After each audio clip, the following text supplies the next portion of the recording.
Allow me now to pitch you my idea, my principle, my philosophy of device state visibility.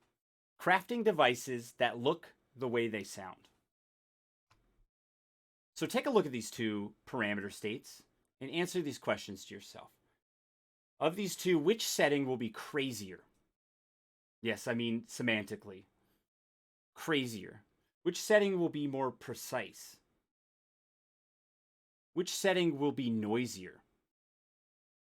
Which setting will generate more random values? I think you know which one it is. It's the one on the right, obviously. It's more colorful. It's more vibrant. You can see the ranges. You can tell that Form 1 has a smaller range than Form 2. Maybe a little bit messy because of the scaling of the logarithmic scaling, but no, you can tell.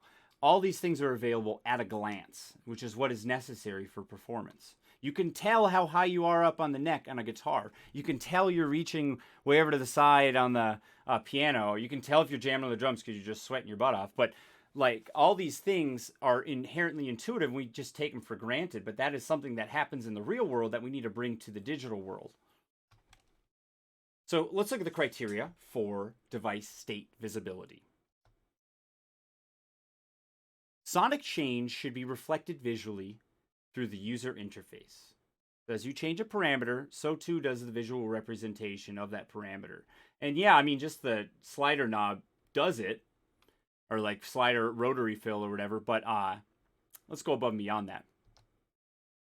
Menu diving, and this includes window diving too, of non-performance parameters only.